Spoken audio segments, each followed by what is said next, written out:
నేను చెప్తానండి, ఒక్క నిమిషం వారిని ఆపే. ఇప్పుడు వారు ఏకపక్షంగా మాట్లాడుతున్నారు. అయ్యప్ప స్వాములు గాని బీజేపీ గాని అక్కడికి వెళ్ళి అయ్యా నువ్వు ఇట్లా అయ్యప్ప స్వామి గురించి నీ ఇష్టం వచ్చినట్టు నోటికి మాట్లాడు అని వాళ్ళు చెప్పలేదు. వాళ్ళు ఇప్పుడు బీజేపీ వాళ్ళు చెబితే అతను మాట్లాడాడనా మీ అభిప్రాయం? అతను మాట్లాడినటువంటి దానికి అయ్యప్ప స్వాములందరూ రోడ్డు మీదకి వచ్చారు. వాళ్ళ లోపల బాధ కలిగి వచ్చారు. ఇది హిందుత్వము నుంచి వచ్చినటువంటి ఇది తప్ప దీన్ని రాజకీయం అని మీరు సింపుల్ గా ఎందుకు కొట్టిపారేస్తున్నారు? అసలు ఆ వేదిక మీద నుంచి మాట్లాడాడు. తర్వాత ఏమిటి?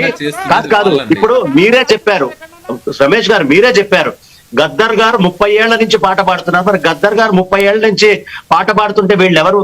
నీ స్థాయిలో నువ్వు విమర్శ చేసుకుంటే పర్వాలేదు, కానీ నీ ఇష్టం వచ్చినట్టు నాలుకకి నియంత్రణ లేకుండా చేస్తే పొరపాటు అని చెప్తున్నారు.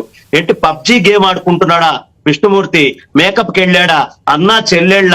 అసలు ఏమన్నా అతనికి కొంచెమైనా కొద్దిగా కాకపోతే కొద్దిగా జ్ఞానం ఉండాలి కదండి. స్వామి శరణం అయ్యప్ప కొంప ముంచినవు అయ్యప్ప అన్నాడు. అందుకనే కొంప ముంచాడు. ఏం కోరుకున్నాడో అదే జరుగుతుంది. ఎప్పుడైనా తప్పుడు మాటలు ఊరికనే నిల్చొని నలుగురితో పాటు అనిపించి నలుగురితోటి మాట్లాడడం ఇవన్నీ అసంబద్ధం. ఎవరు అడగలేదండి అతన్ని ఇలా మాట్లాడమని. ఇప్పుడు అంబేద్కర్ గారి మీద ఎవరు గొడవకు బోలా లేదు, గద్దర్ గారి మీద గొడవకు బోలా. ఈ విషయం ఎందుకు గొడవకు వస్తోంది? కాబట్టి ఈ విషయంలో ఖచ్చితంగా రావాలి. తర్వాత ఇది కేవలం ప్రభుత్వము కోర్టు ఇవే చూస్తాయి. ప్రభుత్వం ఇంకా అరెస్ట్ చేయలేదు కాబట్టే స్వాములందరూ రోడ్డు మీదకి వచ్చారు. ప్రభుత్వం అరెస్ట్ చేయాలనే డిమాండ్ తోటి బయటకు వచ్చారు. ఇంకొక విషయం ఏమిటయ్యా అంటే కోర్టులే అన్ని తేలుస్తాయి అన్నప్పుడు మరి మీరు కమ్యూనిస్ట్ పార్టీల జెండా ఎగిరేసినప్పుడు జెండా వందనంలో పక్కనే నిల్చున్నారుగా.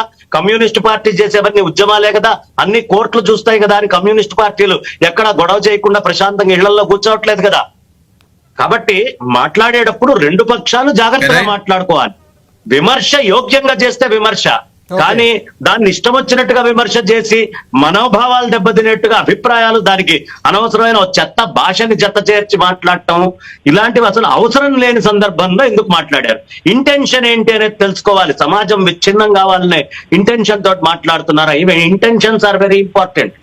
నువ్వు విమర్శ చేసినప్పుడు కూడా ఎలాంటి ఇంటెన్షన్ తోటి విమర్శ చేసావు అనేది ఇంపార్టెంట్.